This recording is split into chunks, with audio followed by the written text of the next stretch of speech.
ulit tayo nakapag-vlog. Pagkatapos na isang buong araw. Wala kasi tayong work ngayon, pero yun nga, medyo masama pakiramdam ko.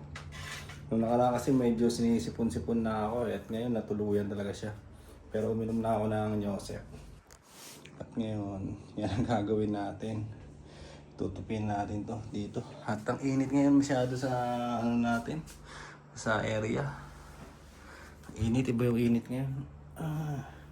Nakakasama ng pakiramdam yung init. Tapos natutuyo ka ng pawis. At ang gagawin ko, ang gagawin natin, tupi lang natin. Uy. So yun, hindi kasi ako nakapag-vlog ngayon. At ito mga puti-puti rin sa pader na to, yan, ay pinunasan din nila. Ako kasi pinunasan ko na to eh. Mawawala siya pag pinunasan mo ng basa, siyempre. Pero pag natuyo siya, andyan na naman. At ang kailangan gawin dyan, pipinturahan na ng panibago. Kailangan gawin, pinturahan na ng panibago. Pero ngayon, tayo ay magtutupi na muna. Tupi-tupi na muna tayo para lagay natin ito sa malinis natin.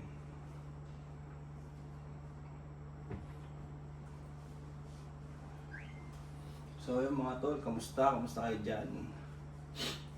Ako ito, medyo mabigat ang pakiramdam ko. Kanina pa nga ito eh. Atching ako ng atching kanina. Naglinis din kasi kami nung umaga pagising namin. Balik kahapon, nag-shot kami ng konti. Yan, nag-shot na kami ng konti, nakadalawang mojito lang kami. Nalasing nga rin ako doon eh. Bilis ko lang kasi malasing, pero konti lang inom namin. Yan, dalawang mojito. Tapos pagising, yun na. Iba na yung pakiramdam ko. Iba na yung pakiramdam natin. Pero normal lang. Kayang-kaya yan. Tapos pala, yung sa vlogging natin. Yun, lalagay ko na pala yung yung tawag dito. Nakita ko lang kasi sa iba eh. Parang ang angas ng datingan. Yung merong sa title mo na doon yung pangalan mo, di ba? Kenneth Yumul. Wala lang. Para nandun na lagi yung pangalan natin. Para pag sinerge mo rin sa YouTube, wala labas din siya. So yun, nakailang buwan na rin ba yung channel ko na to? October ko to siya ginawa eh.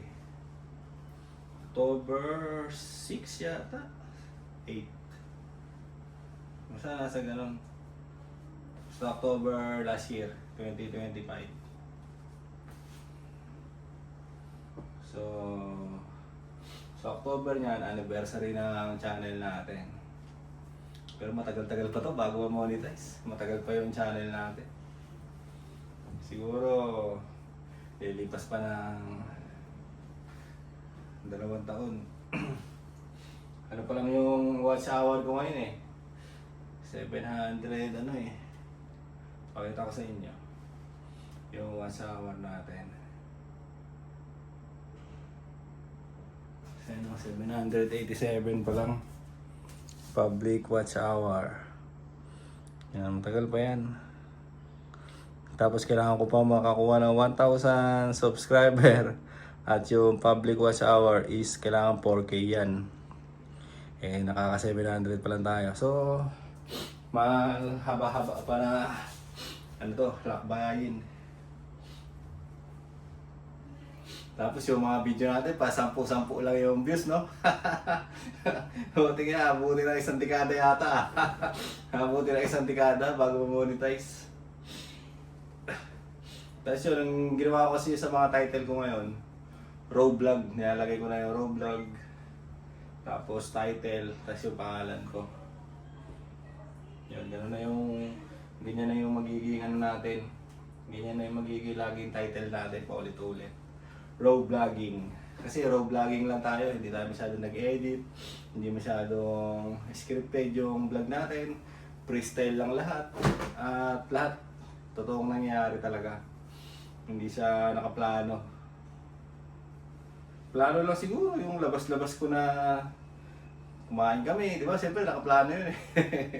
Yung kumain kami sa labas, yung birthday ni Mama,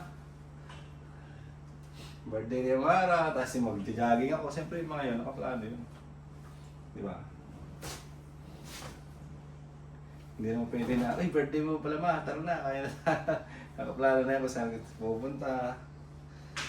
Di ba? Tapos, yun nga, sabi ko, raw vlogging nga yung ano natin, tirata natin dito. At yun nga, tutuloy-tuloy ko naman eh. Natutuloy-tuloy ko naman yung pag-upload. At hindi naman kailangan lagi may event, di ba?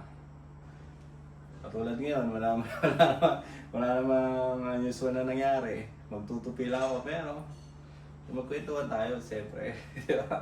Para hindi siya sayang. O di mga ilang minuto lang yan, may vlog na naman tayo. Ganun-ganun lang, at hindi ko rin naman hindi ko rin naman plano na magpasikat dito eh. Basta ano lang siya, ginagawa ko lang siya parang para trip natin, pang memories. Para pagdating ng araw, di ba? Pagdating ng araw, meron tayong mga video na pwedeng balikan. Ano yung mga ginawa. Tulad niya, naglinis sila. So, dinocument ko lang kung ano yung nangyari na pagkatapos ng paglilinis nila. Kung ano naging tsura ng bahay. Kanina naglinis din sila sa may tindahan. Umayos na nga doon. At ako, nagtapon-tapon ako ng mga basura. Tapos yung mga bote, ilagay ko doon sa kabilang yung sa dating tindahan.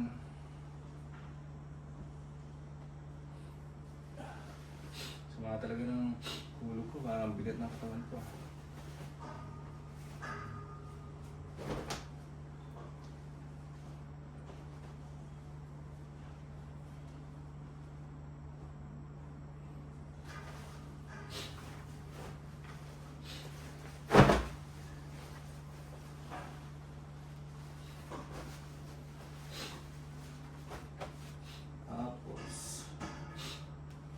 Nito, pag nagtapos tayo magtupi, ay magpapahinga na siyempre. Papahinga na. At maaga tayo bukas. Birthday ni Airpat mamaya. Pupunta sila dito at magkakainan kami doon sa may kusina ni Ima. Kaya naglinis din ng bahay, kaya pinalinis din ni Baby sa pamangkin niya. Kasi nga baka dito mag-inuman, hindi naman natin alam kung sino-sino yung mapupunta dito, di ba? So, pinalinis na lang din niya. General cleaning talaga. Kaya yung yung higaan na dito.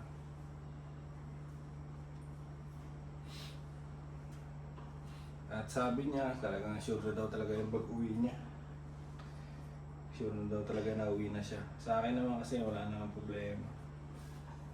Mas gusto nga yung may kasama eh, kaso nga, siyempre, hindi na tulad nung may na-expect siya, di ba? Sahod. Ako kasi, ang na-expect ko lang na sahod, yung sa shop lang eh. Eh siya, di ba? Siya eh, mga pa niyan. At na-realize ko rin sa buhay ko na to, na-realize ko na about sa sahod ba. Nung nasa Taiwan kasi ako, di ba? Nasa Taiwan ako. Medyo malaki ang sahod ko dun eh. Maabot ng 40.